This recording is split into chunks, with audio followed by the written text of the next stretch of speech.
कक्षा 11वीं की स्टूडेंट फाइनली आपका विषय यहाँ पर रसायन विज्ञान का त्रैमासिक परीक्षा 2025-26 का पेपर लेके आ चुके हैं। आप लोग बहुत सारे यहाँ पर कमेंट आ रहे थे कि केमिस्ट्री यानी रसायन विज्ञान का पेपर लाओ, तो फाइनली आपका पेपर आ चुका है।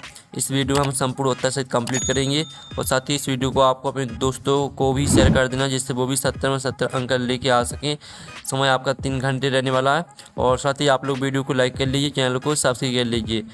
निर्देश आता है, सही प्रश्न करना अनिवार्य है, तो आप निर्देश पढ़ सकते हैं। अब चलिए आपका जो पेपर वो देख लेते हैं। सही विकल्प चुनकर लिखिए, जो कि 6 नंबर के रहने वाले हैं। तो पहला आता है 0.00300 में सार्थक अंकों की संख्या है। तो आपका ए ऑप्शन आता है 3, बी ऑप्शन आपका 4 दिया गया, सी ऑप्शन 5 दिया गया और डी ऑप्शन 6 दिया गया है। तो यहाँ पर 0.00300 में सार्थक अंकों की जो संख्या है वो है आपकी 3 आपका राइट आंसर रहेगा। ठीक है, आपका जो इसका राइट आंसर हो जाएगा तो वो आपका आ राइट आंसर रहेगा। वह आपका दूसरा आता डी ब्रोगली समीकरण है, लैम्डा बराबर एच बटे में एम, और बी आता है लैम्डा बराबर एच बटे में सी, और सी आता है एच बटे में पी, और आपका डी आता है तो एक्स बराबर एम सी बटे में एच। तो इसका आंसर आपका हो जाएगा लैम्डा बराबर एच बटे में, ठीक है, एच बटे में सी। ये आपका राइट आंसर रहने वाला है। तीसरा आता है समस्थानिकों में निम्न में से किसकी संख्या समान होती है। तो आपका आता प्रोटॉन पर आता न्यूट्रॉन और साथ न्यूक्लियन, और दात और उपयुक्त में से कोई नहीं। तो इसका आंसर आपका प्रोटॉन हो जाएगा। और जो आपके यहाँ पर आता आधुनिक आवास सारणी में कितने वर्ग हैं। तो आपका आता 15, बी आता 18, सी आता 17 और डी आता 16। तो जो आपके यहाँ पर दिया गया आधुनिक आवास सारणी में कितने वर्ग हैं, तो इसका आंसर आपका 18 हो जाएगा। तो आपका पाँचवा आता सर्वाधिक विद्युत ऋणी तत्व है। ए आता फ्लोरीन, बी आता क्लोरीन और सी आता, ठीक है, ब्रोमीन, और आपका डी आता है 1।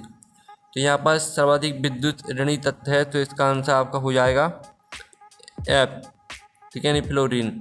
तो आपका आता है 6वां एस अति व्यापन से कौन सा बंध का निर्माण होता है। तो आपका आता सिग्मा, बी आता पाई और सी आता, और डी ऑप्शन देख लीजिए, सी आता आपका आयनिक और डी आता आपको उपसंयोजी। तो इसका आंसर आपका सिग्मा हो जाएगा।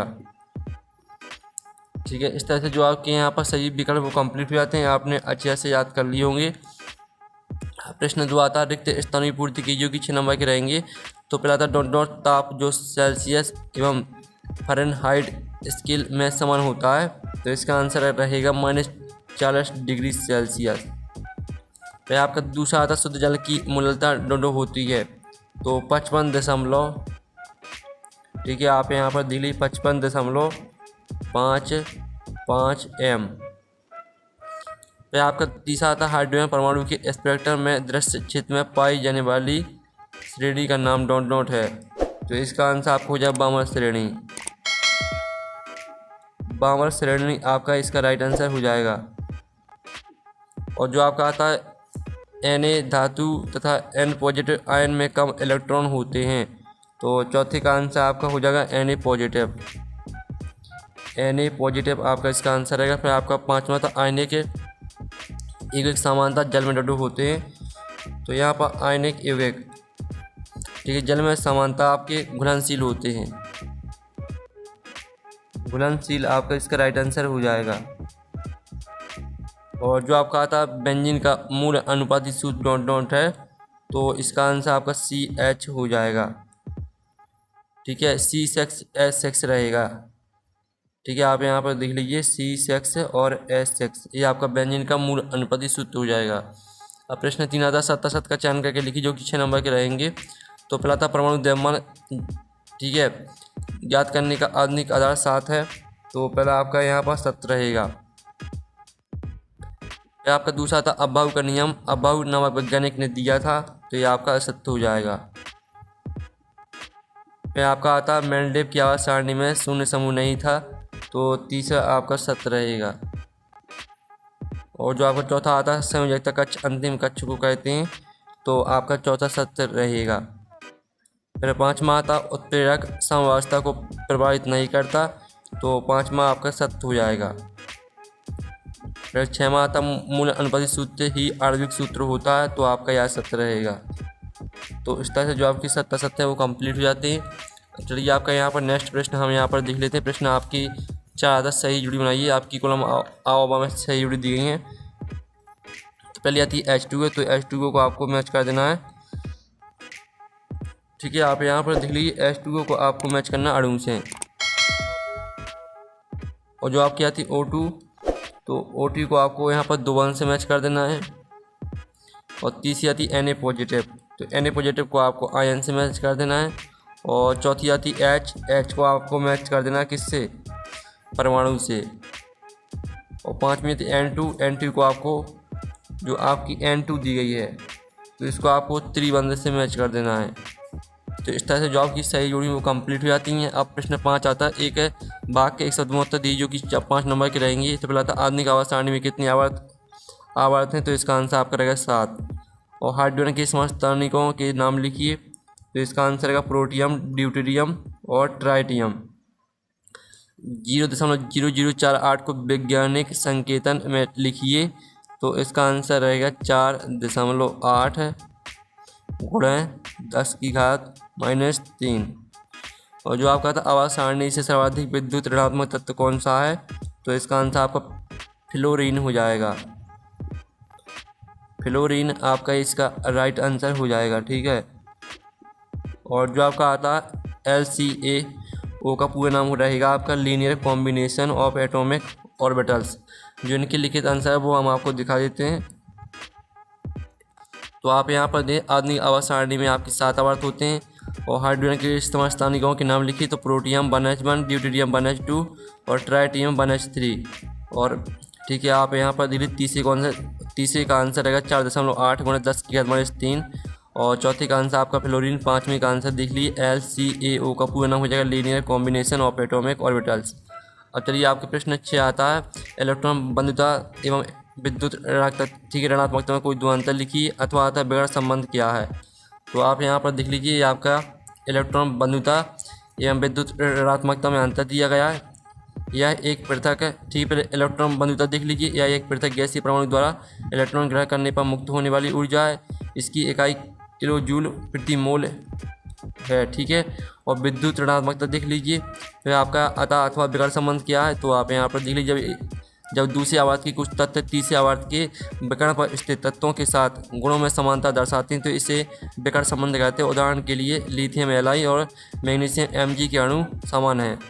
फिर आपका आता है स्थिर अनुपात का नियम लिखिए अथवा आता सीमांत अभिक्रमक क्या है। तो आप स्थिर अनुपात का नियम देख लीजिए, इस नियम के अनुसार किसी भी रासायनिक युग में तत्वों का अनुपात भार के अनुसार हमेशा स्थिर रहता है, चाहे वह किसी भी स्रोत से प्राप्त किया गया हो।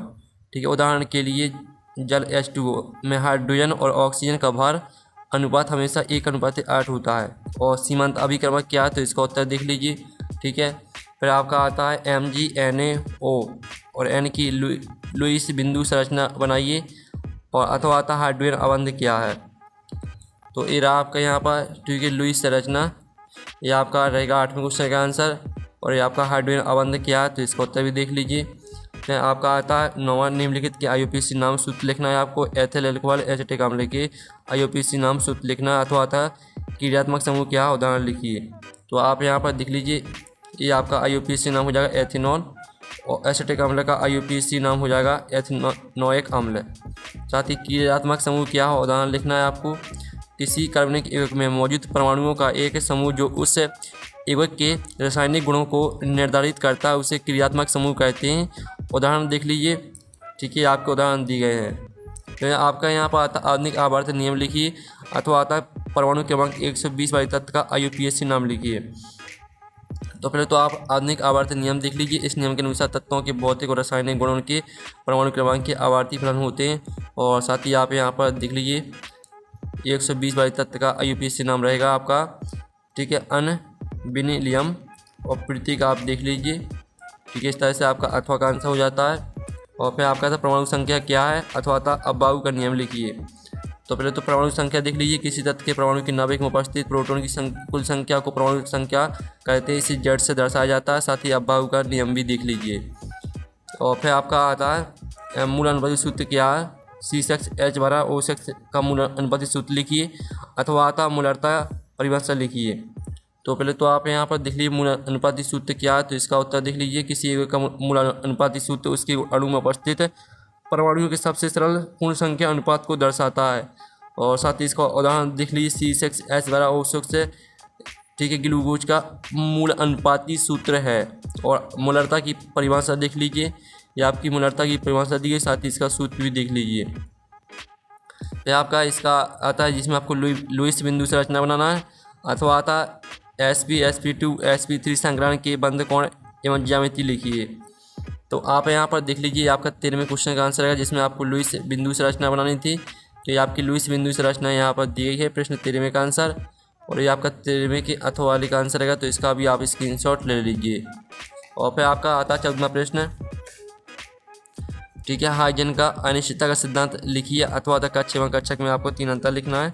तो ये आपका हाइड्रोजन के अनिश्चितता का सिद्धांत दिया गया है, तो इसको आंसर देख लीजिए। और ये आपका अथवा का आंसर दिया गया है, कक्ष और कक्षक में अंतर। यह नाभिक के चारों ओर का वृत्ताकार पथ है जिसमें इलेक्ट्रॉन परिक्रमा करते हैं। यह नाभिक के चारों ओर का वह त्रिविमीय क्षेत्र जहाँ इलेक्ट्रॉन के पाए जाने की प्रायिकता अधिकतम होती है। यह बोर मॉडल की अवधारणा या क्वांटम यांत्रिकी की अवधारणा। इस तरह से तीनों पॉइंटों को याद कर लेना है। फिर आपका आता है मेंडलीव की आवास सारणी एवं आधुनिक आवास सारणी में कोई 3 अंतर लिखिए, अथवा आता डी तथा एफ ब्लॉक तत्वों में 3 अंतर लिखिए। तो आप यहाँ पर देख लीजिए, आपका 15वें प्रश्न का आंसर रहने वाला आपके मेंडलीव की आवास सारणी और आधुनिक आवास सारणी में 3 अंतर दिए हैं, तो तीनों अंतर को याद कर लेना है। और साथ ही आपका डी तथा एफ ब्लॉक तत्वों में अंतर दिए हैं। इन्हें संक्रमण तत्व भी कहते हैं, इन्हें आंतरिक संक्रमण तत्व भी कहते हैं। इनमें अंतिम इलेक्ट्रॉन डी कक्षक में प्रवेश करता है, इनमें अंतिम इलेक्ट्रॉन एफ कक्षक में प्रवेश करता है। ये रंगीन आयन और युग्मक बनाते हैं, ये अक्सर रंगीन युग्मक बनाते हैं और रेडियोधर्मी होते हैं। संकरण क्या है? sp3 संकरण को उदाहरण सही समझाइए, अथवा आता अति व्यवहार क्या है तथा यह कितने प्रकार का होता है, केवल नाम लिखें। तो आप यहाँ पर देख लीजिए, आपका रहने वाला 16वें प्रश्न का आंसर, तो इसका आप स्क्रीनशॉट ले लीजिए। और ये आपका 16वें के अथवा का आंसर रहेगा, तो इसका भी आप स्क्रीनशॉट ले लीजिए। फिर आपका आता है 17वां नाभिक स्नेही तथा इलेक्ट्रॉनिक स्नेही क्या, उदाहरण सही समझाइए, अथवा बोर के परमाणु मॉडल की 4 अवधारणाओं को सचित्र समझाइए। तो पहले तो आप यहाँ पर देख लीजिए, नाभिक स्नेही तथा इलेक्ट्रॉन स्नेही क्या है, उदाहरण सहित आपको लिखना था। तो ये आपका नाभिक स्नेही की परिभाषा दी गई, साथ ही इसका उदाहरण देख लीजिए। और ठीक है, इलेक्ट्रॉन स्नेही भी देख लीजिए, इसका उदाहरण भी देख लीजिए। फिर आप बोर के परमाणु मॉडल की अवधारणा देख लीजिए, 4 अवधारणा रहेंगी आपकी, चारों अवधारणाओं को याद कर लेना है। तो आपका आता है N2 अणु का आणविक कक्षक ऊर्जा आरेख बनाइए एवं N2 की बंध कोटि ज्ञात कीजिए, अथवा आता सिग्मा एवं पाई बंध में अंतर लिखना है आपको। तो ये आपका रहेगा 18वें क्वेश्चन का आंसर, ठीक है। फिर आप यहाँ पर 18वें का आंसर देख लीजिए, सिग्मा बंध और पाई बंध में अंतर दिया गया है, ठीक है। तो इन सभी का स्क्रीनशॉट आप ले लीजिए। फिर आपका आता है निम्नलिखित के IUPAC नाम लिखना है, अथवा में निम्न के संरचना सूत्र एवं IUPAC नाम लिखिए। तो ये आपका 19वें क्वेश्चन का आंसर रहेगा। तो इसका प्रोपेन 2 मेथिल ब्यूटेन और प्रोपेन 2 ऑल, प्रोपेन 2 इन बनॉल, ठीक है। आपके यहाँ पर IUPAC नाम रहेंगे, और इनके आपको संरचना सूत्र तो IUPAC नाम लिखना था। तो इसका आंसर भी देख लीजिए, अथवा वाले का। फिर आपका आता है 20वां प्रश्न आता है, तो 20वां प्रश्न आप देख लीजिए और 20वें का अथवा देख लीजिए। चलिए, जिनके आंसर है वो दिखा देते हैं। तो ये आपका 20वें प्रश्न का आंसर रहने वाला है, इसका आप स्क्रीनशॉट ले लीजिए। ये आपका पूरा 20वें प्रश्न का आंसर है, और ये आपका 20वें के अथवा का आंसर है। इस तरह से जो आपका पेपर है कंप्लीट हो जाता है। तो आप वीडियो को लाइक कर लीजिए, चैनल को सब्सक्राइब कर लीजिए, और साथ ही इस वीडियो को आपको अच्छी तरह से तैयार कर लेना है। तो हम नेक्स्ट वीडियो में मिलते हैं। Thanks for watching.